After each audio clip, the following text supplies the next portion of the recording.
Bensound.com.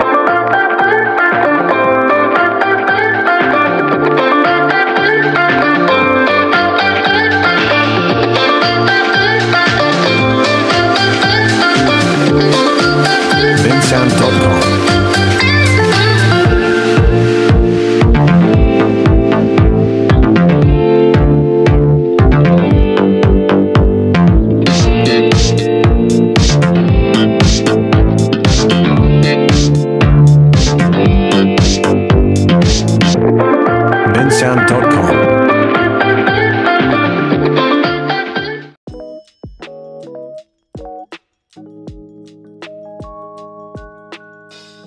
Bismillah, Assalamualaikum warahmatullahi wabarakatuh. Halo semuanya, halo sobat, kawan, dan teman mahasiswa semuanya. Pada kesempatan kali ini kita akan membahas mengenai ilmu yang sangat bermanfaat, yaitu kita akan mengeksplorasi materi mengenai manajemen strategis, ruang lingkup manajemen strategis, dan tahapan dalam manajemen strategis serta strateginya. Sebelum melangkah lebih jauh, izinkan saya memperkenalkan diri. Saya Anwar Ardiansyah, saya dari kelompok 3, dan juga rekan-rekan saya ada Fiar Febrian, Risna Savitri, dan juga Rizky Lestari. Kami dari kelas K221 MNR Universitas Teknik Digital. Baik, selamat menonton video dan semoga kita semua dapat mendapatkan manfaat yang maksimal dari video pembelajaran ini. Terima kasih atas perhatian dan partisipasinya. Selamat menonton videonya. Oke teman-teman, pada poin pertama ini kita akan membahas mengenai pengertian manajemen strategis. Manajemen strategis merupakan aktivitas manajemen tertinggi yang biasanya disusun oleh Dewan Direktur dan dilaksanakan oleh CEO serta tim eksekutif organisasi tersebut. Menurut Jatmiko, manajemen strategis adalah suatu proses di mana manajemen puncak menentukan arah jangka panjang dan kinerja organisasi melalui formula yang cermat, implementasi yang tepat, dan evaluasi yang terus-menerus atas strategi yang telah ditetapkan. Dan juga teman-teman, manajemen strategi juga bisa diartikan suatu proses dan rangkaian dari kegiatan untuk mengambil keputusan dengan sifat yang menyeluruh dan mendasar. Selain itu juga disertai dengan adanya penetapan mengenai cara pelaksanaannya. Manajemen strategis disusun oleh para pimpinan yang kemudian dijalankan oleh seluruh lapisan yang ada di dalam satu organisasi tertentu, sehingga dapat menciptakan tujuan yang diharapkan. Manajemen strategi juga merupakan kumpulan dari tindakan-tindakan yang mampu menghasilkan suatu formulasi atau perumusan serta implementasi atau pelaksanaan dari rencana-rencana yang telah dirancang sebelumnya, sehingga mampu mencapai tujuan yang diinginkan oleh suatu organisasi. Manajemen strategi menurut para ahli, salah satunya yaitu Nawawi, dikatakan bahwa manajemen strategi didefinisikan sebagai perencanaan dengan skala yang besar yang juga disebut sebagai perencanaan strategi serta memiliki orientasi pada waktu jangkauan yang ada di masa depan atau biasa disebut dengan visi, dan ditetapkan menjadi keputusan dari pimpinan yang paling tinggi sebagai keputusan yang memiliki sifat mendasar serta bersifat sebagai prinsip yang mampu memberikan kesempatan bagi organisasi tersebut agar bisa melakukan interaksi dengan cara yang efektif atau juga disebut sebagai misi, terutama untuk kegiatan yang fungsinya untuk menghasilkan suatu produk seperti misalnya perencanaan untuk operasional yang mampu menghasilkan produk dari barang dan jasa serta layanan yang memiliki kualitas yang baik dalam masyarakat. Kegiatan ini juga diarahkan dengan optimalisasi sehingga mampu mencapai tujuan dengan tepat atau disebut pula tujuan strategis untuk mencapai berbagai tujuan dari operasional yang ada di dalam suatu organisasi.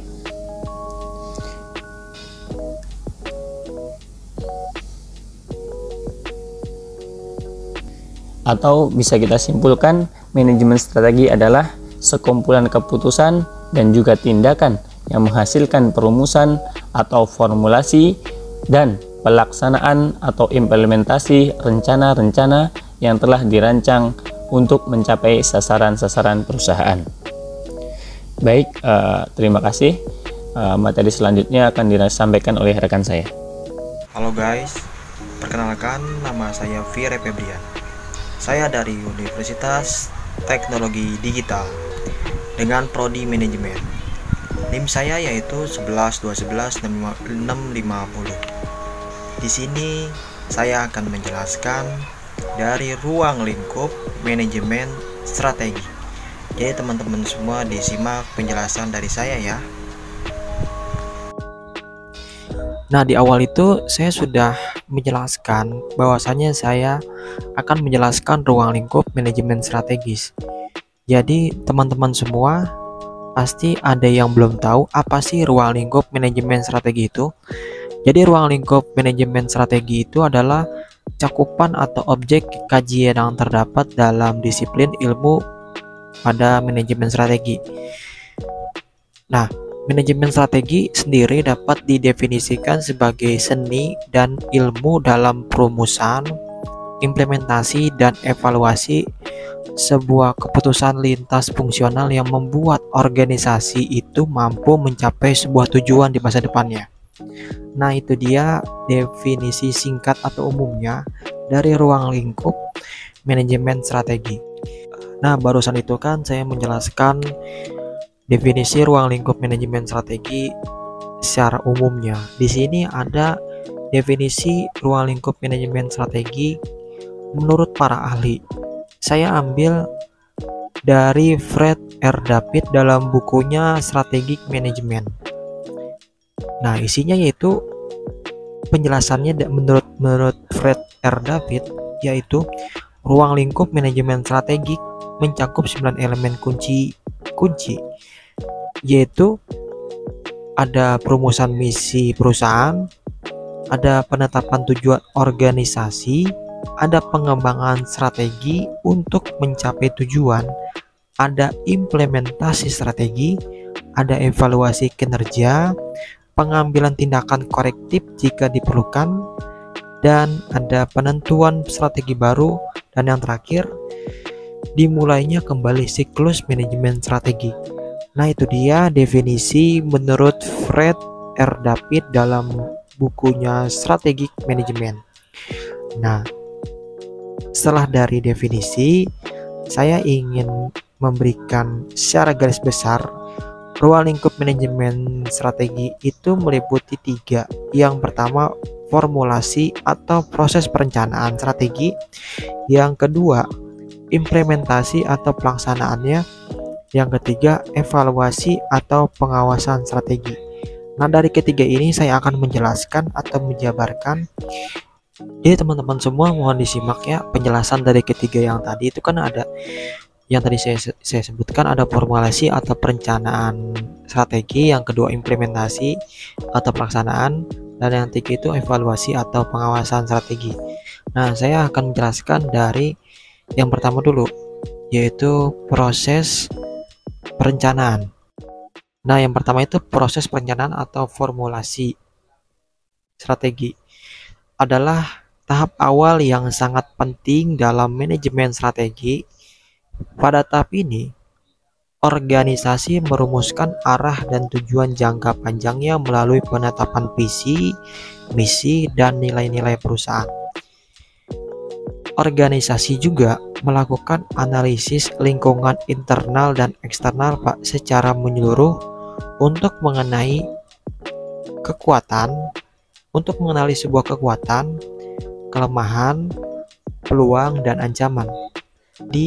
Berdasarkan hal tersebut, Organisasi menetapkan sasaran dan target jangka panjang, lalu mengevaluasi berbagai opsi strategi untuk memilih strategi terbaik yang akan diimplementasikannya.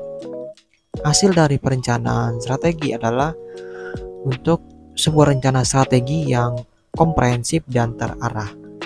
Itu penjelasan mengenai formulasi atau perencanaan strategi pada ruang lingkup manajemen strategis. Nah, yang kedua itu ada implementasi atau pelaksanaan strategi. Jadi, ini merupakan realisasi dari rencana strategis yang telah disusun. Organisasi mengalokasikan sumber daya, menyusun anggaran, mengembangkan kebijakan dan prosedur, serta menyelaraskan struktur dan budaya organisasi untuk mendukung pelaksanaan sebuah strategi. Dari semua elemen dan aktivitas organisasi difokuskan agar dapat menjalankan strategi secara efektif dan efisien guna mencapai sebuah sasaran strategisnya. Koordinasi dan komitmen yang kuat dari semua pihak diperlukan dalam implementasi strategi ini. Nah, itu dia penjelasan singkat dari implementasi dan pelaksanaan strateginya. Dan yang terakhir itu ada evaluasi atau pengawasan strategi. Ini melibatkan pemantauan hasil pelaksanaan strategi dan pengambilan tindakan perbaikan jika diperlukan. Jadi sebuah organisasi menetapkan tolak ukur kinerja, menumbuhkan dan menganalisis data aktual, lalu membandingkannya dengan target dan standar yang ditetapkan. Jika terjadi penyimpangan, maka perlu dilakukan tindakan korektif. Nah, strategi juga dievaluasi dan dimodifikasi jika dianggap perlu. Evaluasi memastikan umpan balik dan pembelajaran organisasi agar strategi dapat ditinjau ulang demi pencapaian tujuannya. Nah, itu dia penjelasan dari ketiga ruang lingkup pada manajemen strategi. Yang tadi saya sampaikan itu kan yang pertama ada proses perencanaannya, ada implementasi dan pengawasan strategi. Nah, itu dia penjelasan singkat dari saya mengenai ruang lingkup manajemen strategi. Semoga teman-teman semua bermanfaat dari video edukasi kali ini mengenai ruang lingkup manajemen strategi. Dan selanjutnya yaitu ada topik pembahasan mengenai tahapan dalam manajemen strategi yang mungkin akan disampaikan langsung oleh Krisna Sapitri. Ya, dari saya cukup. Terima kasih. Assalamualaikum warahmatullahi wabarakatuh. Perkenalkan, nama saya Risa Sapitri dengan nomor NIM 112111663. Di sini saya akan menjelaskan mengenai tahapan dalam manajemen strategi. Nah, teman-teman, kali ini saya akan menjelaskan mengenai tahapan dalam manajemen strategi. Baik, langsung saja. Tahapan yang pertama itu ada menetapkan visi, misi, serta tujuan organisasi. Setiap organisasi pastinya memiliki visi dan misi. Mencapai visi itu diperlukan misi yang tepat dan logis. Maka tahap awal dalam manajemen strategi ini adalah menetapkan visi organisasi. Nah, perlu kita ketahui ya, kita tuh harus melakukan 3 langkah. Langkah pertama itu kita harus menetapkan tujuan jangka pendek dan jangka panjang. Yang kedua itu ada kita harus identifikasi proses atau usaha apa saja yang bisa dilakukan untuk mencapai 2 tujuan yang tadi. Terus tahap ketiga itu ada mengatur sumber daya manusia yang dimiliki, yakni membagi staf ke tugas tertentu untuk mencapai poin yang pertama tadi, yaitu poin tujuan jangka pendek dan jangka panjang. Yang kedua itu ada mengumpulkan dan menganalisis informasi. Nah, tahap ini kita analisis semua informasi tersebut. Nah, semua informasi ini tentunya berguna untuk mencapai visi yang telah ditentukan pada poin pertama yang tadi. Untuk yang ketiga itu ada merumuskan strategi. Tahap ini proses analisis sumber daya yang dimiliki, sekaligus upaya apa saja yang bisa dilakukan untuk mencapai visi berdasarkan semua informasi yang didapatkan pada tahap kedua tadi. Setelah itu, menerapkan strategi yang disusun di tahap ketiga tadi yang telah kita rumuskan, sehingga semua daftar usaha yang sudah disusun kemudian perlahan diterapkan. Beberapa mungkin sesuai rencana dan beberapa lagi sebaliknya. Maka kita harus menyiapkan rencana cadangan sebagai antisipasi. Kemudian yang terakhir, kita lakukan evaluasi dan kontrol. Selama penerapan strategi, kita perlu melakukan evaluasi serta kontrol untuk mengetahui apa saja, usaha mana saja yang sudah kita berhasil ataupun yang belum berhasil, atau usaha mana saja yang perlu kita ubah agar bisa lebih efektif dan lain sebagainya, sehingga bisa dipastikan dalam prosesnya bisa mencapai visi yang sudah ditetapkan. Baik, terima kasih. Selanjutnya akan dijelaskan oleh teman saya. Perkenalkan, nama saya Rizky Lestari, NIM 1121164. Kali ini saya akan menerangkan materi tentang strategis di dalam manajemen strategis. Baik, materi strategi dalam melakukan manajemen strategis. Strategi adalah rencana tindakan yang dirancang untuk mencapai tujuan organisasi dengan memanfaatkan sumber daya, kemampuan, dan lingkungan yang ada. Strategis dalam manajemen strategis dapat dibedakan menjadi 3 tingkat. Di antaranya ialah yang pertama, strategi korporasi, yakni berkaitan dengan keputusan tentang bisnis apa yang akan dimasuki, dihentikan, atau dikembangkan oleh organisasi. Strategi ini menentukan ruang lingkup dan arah organisasi secara keseluruhan.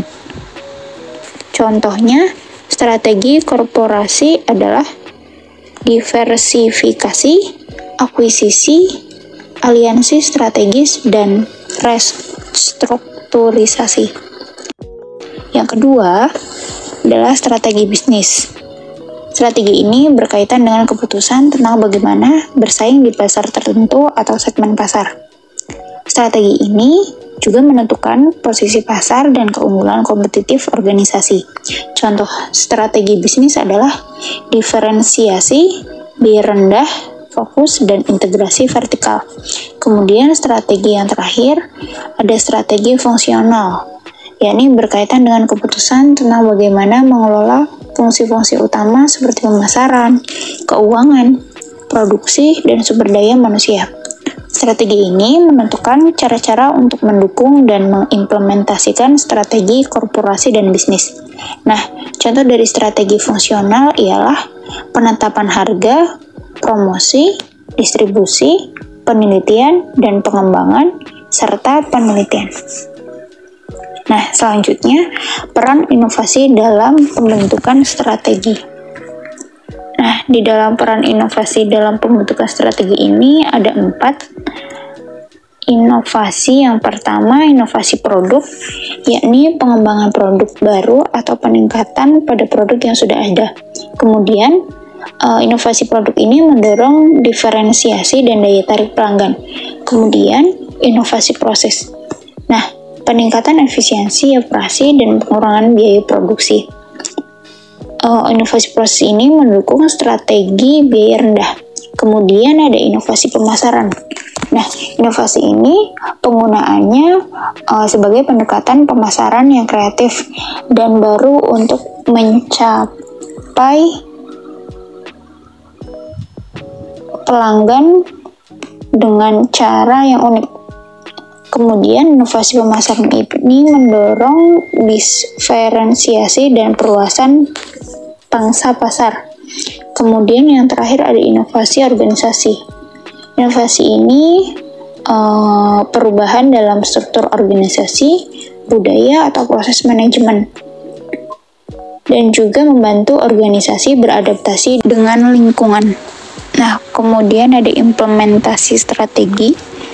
Ada 3, yakni yang pertama ada proses implementasi, kemudian ada pengorganisasian dan penetapan rencana aksi, Yang ketiga ada pengaruh kepemimpinan dalam implementasi. Nah, di dalam proses implementasi itu ada yang pertama perencanaan rinci. Nah, dalam perencanaan rinci ini mengembangkan rencana implementasi yang rinci, termasuk tujuan spesifik, tugas, tanggung jawab, dan waktu pelaksanaannya. Kemudian ada pengorganisasian dan koordinasi. Di dalamnya, yakni harus menetapkan struktur organisasi yang mendukung strategi dan mengatur tim atau divisi yang bertanggung jawab, memastikan koordinasi efektif di antara berbagai departemen. Kemudian, komunikasi yang efektif. Nah, mengkomunikasikan strategi secara jelas kepada seluruh organisasi, serta mendorong dialog terbuka dan memastikan pemahaman universal. Kemudian, pengorganisasian dan penetapan rencana aksi.